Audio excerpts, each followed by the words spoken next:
Obat Video, inspirasi belajar farmasi lebih mudah dan seru. Bersama saya, Mentor Yoki. Kali ini kita akan membahas terkait sediaan semi-solid, yaitu Zaleb.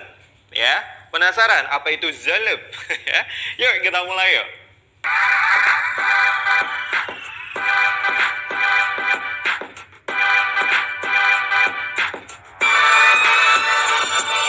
Terus Kak, gimana sih kita bisa membuat salep?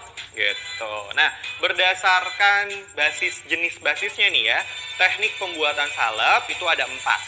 Ya, yang pertama itu adalah pelelehan, di mana zat pembawa dan zat berkhasiat dilelehkan bersama-sama dan diaduk sampai membentuk fasa yang homogen. Oke. Teknik pembuatan yang kedua itu triturasi, ya, di mana zat yang tidak larut dicampurkan dengan sedikit basis yang akan dipakai atau dengan salah satu zat pembantu. Kemudian dilanjutkan dengan penambahan sisa basis. Oke. Yang ketiga itu adalah peleburan, di mana dibuat dalam cawan porselen. Salep yang mengandung air tidak ikut dilelehkan. Diambil bagian lemaknya, kemudian air ditambahkan di tahapan terakhir. Lalu yang keempat itu adalah pelarutan air. Bila masa salep mengandung air dan obatnya dapat larut dalam air yang tersedia, maka obatnya dilarutkan dulu nih di dalam air dan dicampurkan dengan basis salep yang dapat menyerap air. Oke? Selain berdasarkan basisnya, ya, pembuatan salep juga dapat dikelompokkan berdasarkan zat aktifnya. Ya. Yang pertama, pembuatan salep untuk zat padat larut dalam basis salep. Yang kedua, pembuatan salep untuk zat aktif bentuknya padat larut air. Yang ketiga, pembuatan salep untuk zat yang tidak larut air. Dan yang keempat, pembuatan salep untuk zat aktif berupa ekstrak dan lainnya. Nah, tadi kita sudah belajar atau mengetahui ya metode pembuatan salep berdasarkan zat aktifnya. Ada 4 ya. Ini kita bahas satu-satu nih. Yang pertama adalah zat berkhasiat bentuk padat yang larut dalam salep. Ini contohnya adalah campora. Di sini cara pembuatannya adalah campora dilarutkan dalam dasar salep yang sudah dicairkan dalam pot salep tertutup. Nah, bila dalam resep terdapat minyak lemak, maka dilarutkan dulu dalam minyak lemak tersebut ya. Bila campora dicampurkan dengan mentol, salol, atau zat lainnya yang dapat mencair jika dicampurkan, mungkin karena penurunan titik uretiknya ya, maka campora itu dicampur dengan sesamanya dulu supaya mencair. Kemudian ditambahkanlah dasar salep. Nah, jika A, B, C tidak ada, maka campora diberikan etanol 95% atau eter. Ya, kemudian digerus dengan salep, dengan dasar salep. Oke. Nah, contoh yang kedua itu adalah iodium. Nah, di sini jika memenuhi kelarutan dasar dalam salep, dikerjakan dulu seperti pada campora tadi. Oke. Iodium juga bisa dilarutkan dalam larutan pekat kalium iodida atau natrium iodida. Nah, iodium juga dilarutkan dalam etanol 95%, kemudian dapat digerus dengan dasar salepnya. Yang kedua adalah zat berkhasiat bentuk padat yang larut dalam air. Ini contohnya adalah argentinitras atau perak nitrat dan fenol. Ya, perak nitrat atau argentinitrat jika dilarutkan dalam air ini akan meninggalkan bekas hitam pada kulit, ya, karena terbentuknya perak oksida. Nah, karena itu pada pembuatan perak nitrat tidak dilarutkan dalam air walaupun larut dalam air ya, kecuali pada obat wasir. Nah, untuk fenol itu sebenarnya fenol tuh mudah banget larut dalam air ya, tetapi dalam salep tidak dilarutkan karena bentuk zatnya demikian. Jadi ini dikerjakannya seperti pada campora dalam salep. Yang ketiga ini untuk zat berkhasiat bentuk padat tidak larut ya. Umumnya dibuat halus dengan mengayak serbuk terlebih dahulu. Nah, namun ada beberapa perlakuan khusus ya. Yang pertama untuk belerang, tidak boleh diayak. Oke. Yang kedua, acidum boricum atau asam borak diambil yang pulvertum atau dalam bentuk serbuknya. Oke. Dan yang ketiga, zinki oxidium ya harus diayak dengan pengayak nomor 100. Keempat, zat berkhasiat berupa cairan. Contohnya adalah penggunaan air dalam pembuatan salep. Nah, untuk air yang dapat menimbulkan reaksi ketika dicampur, sebaiknya diteteskan sedikit demi sedikit, ya, dikocok dalam botol bersama minyak baru dicampur pada bahan lainnya.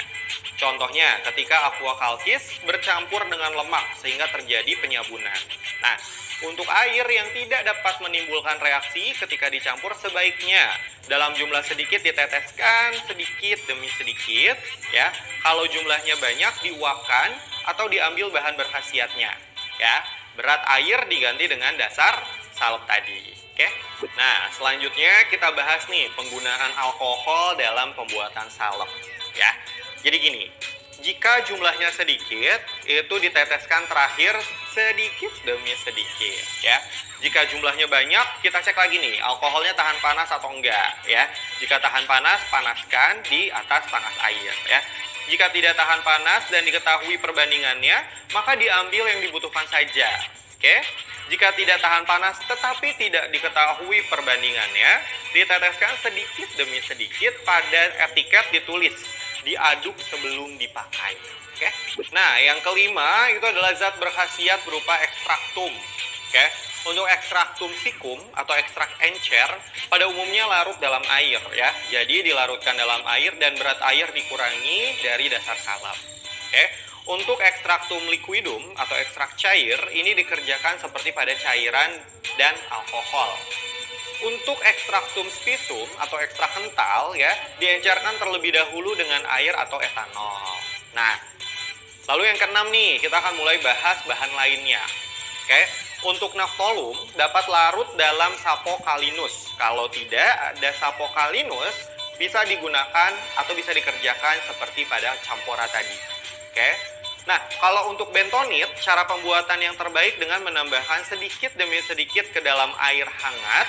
Ini biasanya direndam dalam air, biarkan kurang lebih 1 jam. Nah, apa sih sebenarnya masalah-masalah yang bisa terjadi saat kita melakukan pembuatan pada salep? Oke, yang pertama itu adalah perubahan aroma menjadi tengik atau perubahan konsistensi. Nah, ini kenapa sih bisa terjadi seperti ini? Tadi kembali lagi ke jenis-jenis basis, ya. Kebanyakan basis yang digunakan biasanya kan lemak, ya. Nah, mungkin ada juga beberapa bentuk oilnya. Bahan-bahan tersebut yang mudah teroksidasi sehingga menyebabkan timbulnya bau tengik, gitu. Nah, yang kedua, permasalahannya adalah pembentukan kristal, ya. Bisa terlalu banyak atau sedikit yang dipengaruhi oleh proses pendinginan. Nah, pendinginan yang terlalu cepat menyebabkan banyak terbentuk kristal sehingga salep terlalu keras. Ya, mungkin bisa nggak dikeluarin nanti ya dari tempatnya, dari tubenya. Sedangkan pendinginan yang terlalu lambat itu menyebabkan sedikit kristal yang terbentuk sehingga salepnya malah jadi lembek, ya. Oke, setelah kita membuat salep pasti ada uji evaluasinya, ya. Pengujiannya ini biasanya ada yang sifat fisik dan kimia dari salep tersebut, oke. Yang pertama itu adalah uji organoleptis, ya. Uji organoleptis yang menggunakan alat-alat indera kita, ya. Dilihat dari teksturnya, warnanya, gitu ya, baunya, itu adalah organoleptis, ya. Lalu yang kedua itu adalah uji pH, ya, atau tingkat keasaman. Ini biasanya menggunakan alat pH meter. Di sini untuk memastikan pH sediaan dengan pH organ tubuh peruntukannya sesuai. Oke. Yang ketiga adalah uji homogenitas. Ini sediaan salep biasanya diletakkan di atas objek gelas, kemudian diratakan secara visual, ya. Lalu dilihat udah rata atau belum tuh, udah homogen atau belum. Nah, yang keempat adalah uji daya sebar.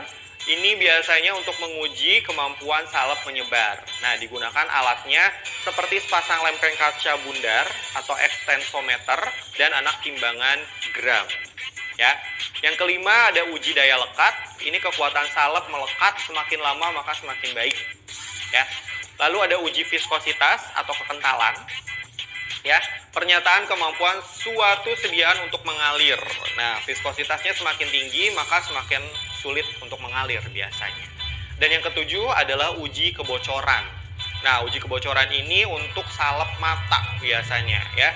Dilakukan terutama pada sediaan salep mata. Kenapa? Karena salep mata merupakan sediaan steril sehingga adanya kebocoran pada tube ini dapat menyebabkan salep terkontaminasi yang tentunya dapat membahayakan pada pasien dan digunakannya di mata lagi, ya. Oke, teman-teman, sekian